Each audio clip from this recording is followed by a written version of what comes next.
2019 di mana ini akan memberangkatkan rute tujuan Jakarta, Surabaya dan diakhiri di Kota Batu.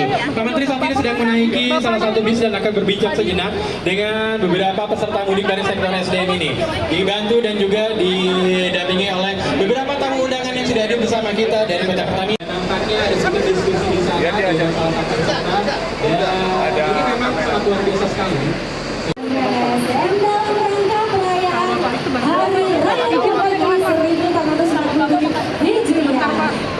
Setelah ini nanti akan foto bersama ya. Pak Menteri sudah turun dari bis 19, kita akan melakukan foto bersama. Mohon teman-teman media mundur sedikit, kita akan foto bersama dahulu di depan bis. Tiba dengan selamat. Saya belum berangkat, saya mau tanya dulu. Rumah-rumah udah pada kunci semua? Sudah. Udah benar? Listrik, kompor-kompor? Jangan sampai pada saat tiba di kampung di sini terjadi kekacauan di sini. Yang kedua, saya minta tolong pulangnya tepat waktu. Biasanya kalau kita mudik ini, saya juga mau mudik besok. Biasanya mudik ini kita perginya tepat waktu, pulangnya tidak tepat waktu. Ya mohon agar balik ya, kalau tidak bahaya ini kantor kita. Sampaikan salam yang sekali lagi untuk keluarga Bapak Ibu semua. Makasih.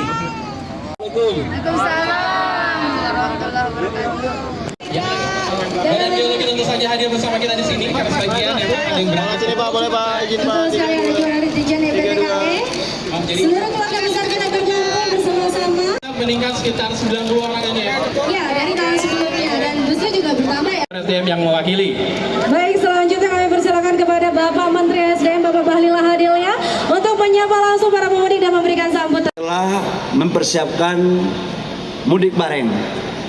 Mudik bareng ini menjadikan tradisi bagi Kementerian SDM dengan seluruh stakeholder dalam ikut berpartisipasi bersama-sama dengan seluruh karyawan baik yang ada di perusahaan maupun yang ada di internal SDM maupun dengan masyarakat umum. Inilah bentuk kebersamaan pemerintah. 3, 2, 1.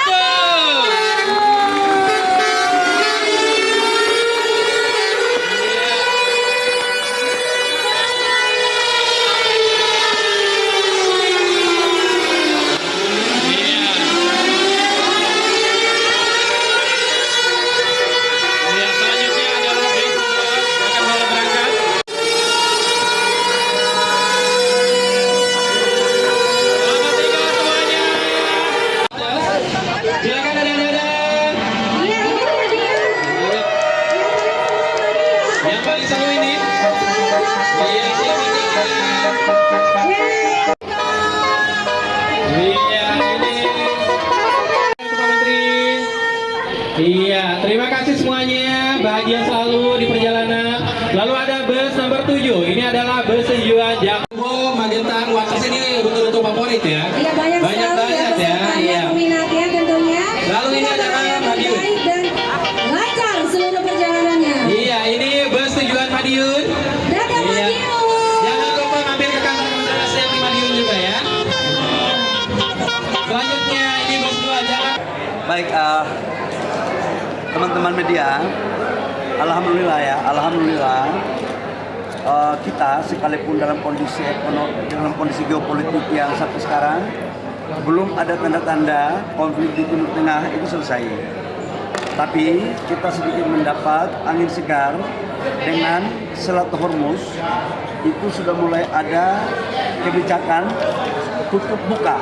Artinya bagi kapal-kapal, bagi negara-negara yang bukan Israel dan Amerika itu bisa sekarang untuk terjadi komunikasi. Dan ini sebenarnya adalah sebuah perkembangan yang positif. Itu dulu. Yang kedua, seperti apa saya sampaikan kepada teman-teman media dalam waktu beberapa hari terakhir, bahwa ketersediaan BBM, LPG, listrik untuk Indonesia semuanya masih dalam keadaan terkendali, aman, sesuai dengan standar minimal stok nasional kita. Nah, untuk menyangkut dengan LPG, kita juga sekarang di akhir bulan ini akan ada yang masuk juga. Jadi relatif oke, yang mau hari raya nggak ada masalah. batu bara juga untuk PLN rata-rata di 14-15 hari itu memang batas minimal standar nasional kita. Jadi relatif nggak ada isu. Pak, satu lagi kalau soal after gimana Pak? Karena beberapa negara itu udah mengurangi penerbangan kalau nggak salah Pak. Kalau di Indonesia sendiri? Aftur juga dalam pantauan kami berkomunikasi betul dengan Pertamina juga dalam kondisi terkendali. Memang ada beberapa langkah-langkah yang akan dilakukan tapi sedang dikaji, lagi dikaji tentang apakah kita butuhkan WFA. Tetapi menurut saya semua kemungkinan itu bisa terjadi. Yang penting adalah penghematan terhadap BBM itu juga penting. Di samping memang kita menghemat impor, itu juga menghemat pengeluaran bagi seluruh masyarakat yang ada di Indonesia. Pak Bahlil, Bangkok udah panik buying Pak untuk BBM-nya. Mungkin di Indonesia ada antisipasi untuk biar nggak terjadi hal itu nggak Pak? Soalnya harga udah dilepas di pasar. Saya meminta teman-teman media jangan menjadikan negara lain menjadi referensi. Ya, negara kita punya baseline aturannya berbeda dengan negara yang di luar itu. Kita ada dua jenis BBM. Satu adalah BBM yang disubsidi oleh negara, satu adalah BBM yang harga pasar. Saya ingin mengatakan bahwa tidak akan ada sampai selesai hari raya, sampai mudah-mudahan kita doakan seterusnya, subsidi BBM tetap masih di dalam kendali pemerintah. Pemerintah punya rasa perhatian besar terhadap kondisi masyarakat. Kita juga tidak ingin semua beban itu diserahkan kepada rakyat. Jadi insya Allah kita tidak akan pakai pola-pola seperti negara lain yang kita kan ini kan antrikan panjang. Ini dalam negosiasi, ya kasih kami waktu ya. Masih negosiasi. Hah? Nanti setelah Maret kita pikirkan lagi. Kita ini kan bukan Tuhan yang bisa memprediksi semua kenyataan yang ada di sana. Yang penting kita bisa melakukan perencanaan yang baik, jangka pendek, menengah, panjang. Tapi strateginya sudah ada Pak? Sudah. Strateginya setelah Maret pun sudah kita lakukan. Bagi yang penting adalah kita stok semuanya harus ada supaya tidak ada kelangkaan di Indonesia. Baik LPG, bensin maupun solar. Itu yang paling penting. Menyangkut harga, negara akan tetap hadir untuk subsidi. Tetap akan hadir. Berapa harga subsidinya itu kita lihat perkembangan politik. Tapi kalau dengan harga insya Allah kalau $100 rata-rata sekarang kan $70. Kalau masih $100 itu insya Allah masih dalam koridor APBN, masih bisa kita exercise. Tapi ini masih dalam pembahasan. Tapi optimis ketika dengan krisis geopolitik seperti ini 2026 Indonesia masih aman terkait dengan.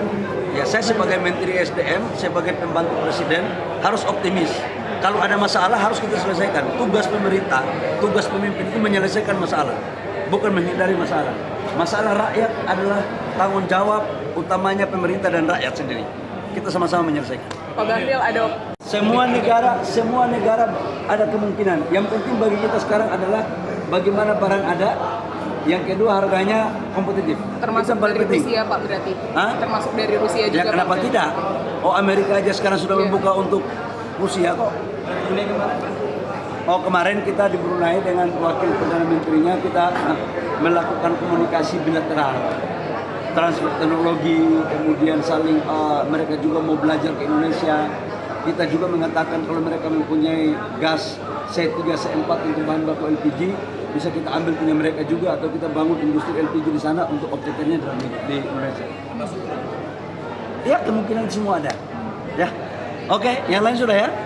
Makasih. Stay updated. Info terkini masih banyak.